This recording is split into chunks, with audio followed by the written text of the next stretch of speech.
Halo, assalamualaikum teman-teman semuanya. Jadi kali ini aku mau sharing-sharing sedikit bagaimana aku menyapi anak dengan metode WWL, Winning with Love, menyapi dengan cinta.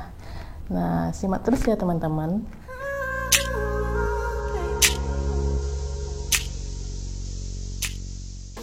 Nah, sebelumnya aku mau menjelaskan apa itu metode WWL. Metode WWL ini metode Winning with Love, artinya menyapi dengan cinta yang tidak menggunakan, tidak pakai drama-drama ya, tidak pakai lipstick, tidak pakai yang pahit-pahit kayak gitu ya, atau yang pakai asam-asam, atau ya intinya tidak menakut-nakuti si kecil. Dan metode with love ini metode yang benar-benar dengan kasih sayang. Nah, itu yang aku alami.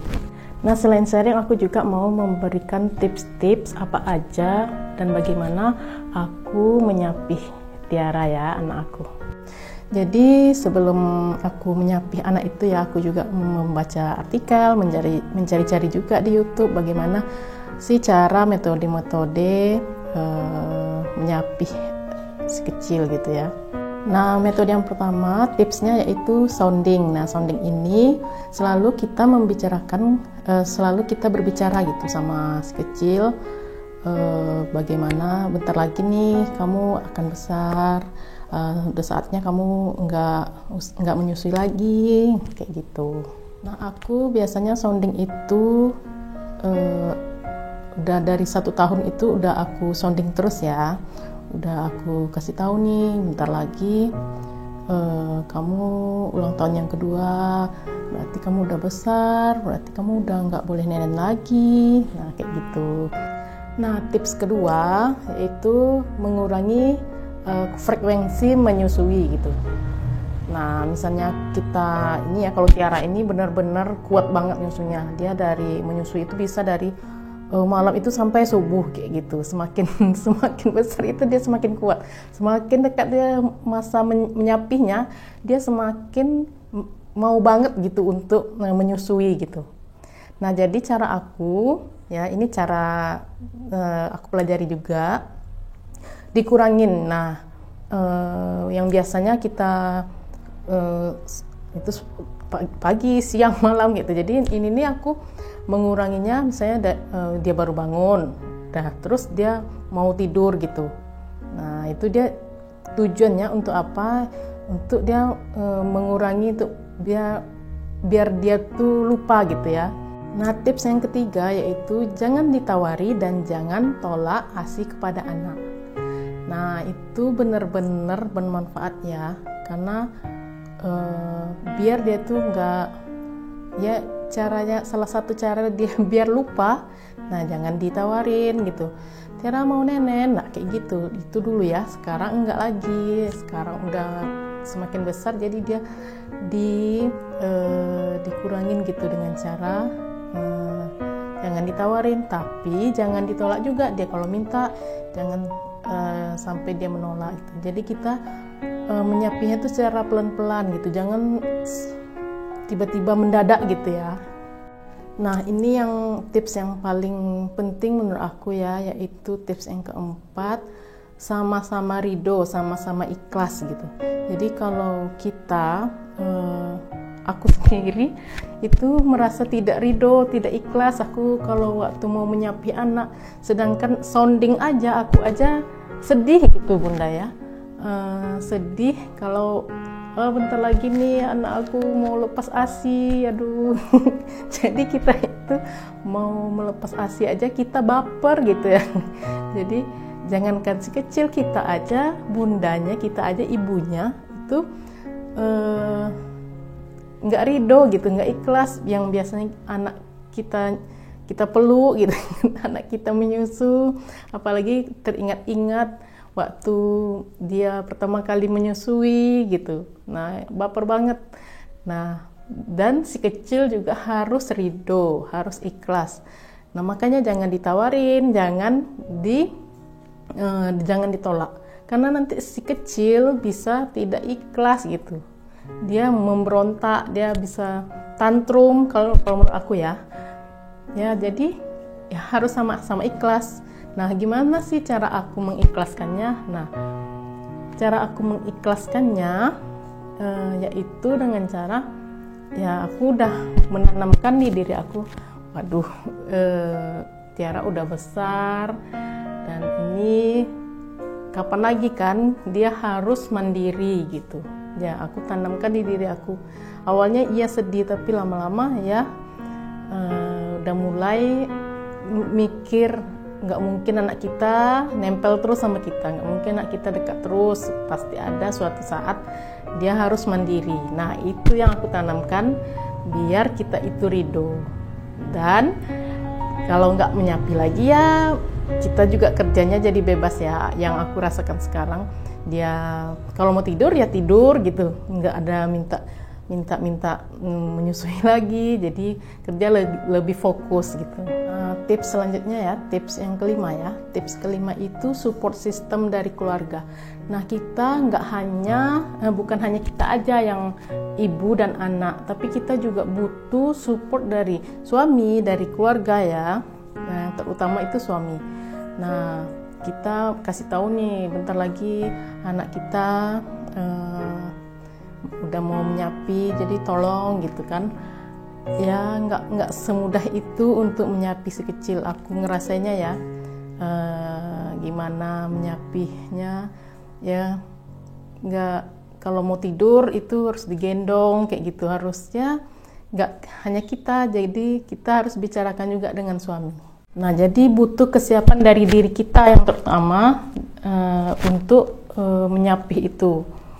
Nah, aku jujur ya, ini tidak semudah yang dibayangkan menyapi dengan metode WWL ini, karena dari keluarga, dari sekitarnya lah ya, dari suami sendiri gitu, selalu bilang, ayo kapan nih mau menyapi anak, udah umur berapa nih, ini udah umur lebih 2 tahun, nanti ASI-nya nanti nggak bagus, jadi darah kayak gitu ya.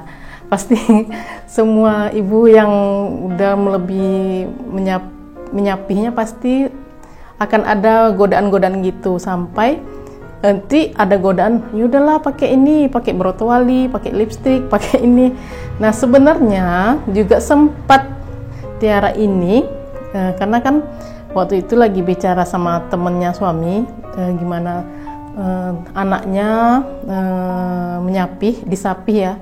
Jadi anaknya itu pakai bawang putih gitu. Jadi dicobain ke Tiara, ya memang nggak suka.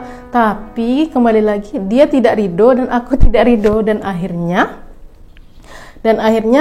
kami yang Tiara tetap menyusui gitu. Nah, kebetulan Tiara ini menyusuinya sebelah kiri aja gitu ya. Nah, memang dia tidak mau sebelah kiri, jadi dia beralih ke kanan karena aku sendiri yang ya udah nak sebelah kanan gitu kan. Tapi ternyata dia mau sebelah kanan, padahal dia nggak suka sebelah kanan, tapi karena dia belum ikhlas, belum ridho dia untuk melepaskan, aku tetap mau nenen menyusui, aku belum mau berpisah kayak gitu. Jadi ya itu intinya harus support gitu ya. Tips keenam yaitu mengganti dengan sufor gitu, susu formula ya, mengganti ASI-nya dengan susu formula. Nah, aku Tiara ini dia benar-benar tidak ada menyentuh yang namanya susu formula, tapi dia ada suka dia susu Yakult, suka susu kotak ya, susu UHT itu dia suka. Tapi yang susu formula ini dia belum pernah coba.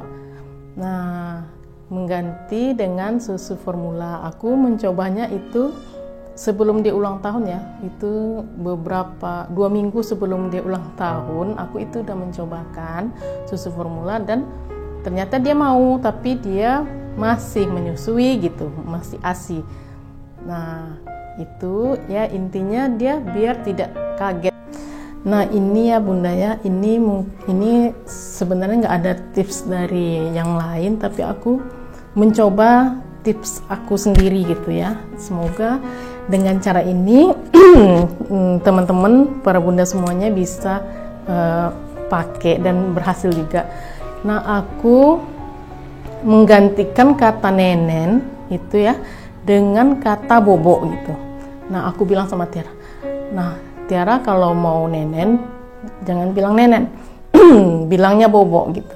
Jadi Tiara mau nenen itu pas mau bobo aja. Jadi di dalam pikirannya itu dia selalu mengganti dengan nenen itu dengan bobo gitu. Dia sebenarnya itu udah mulai malu. Nah mulai malu ya Bunda ya.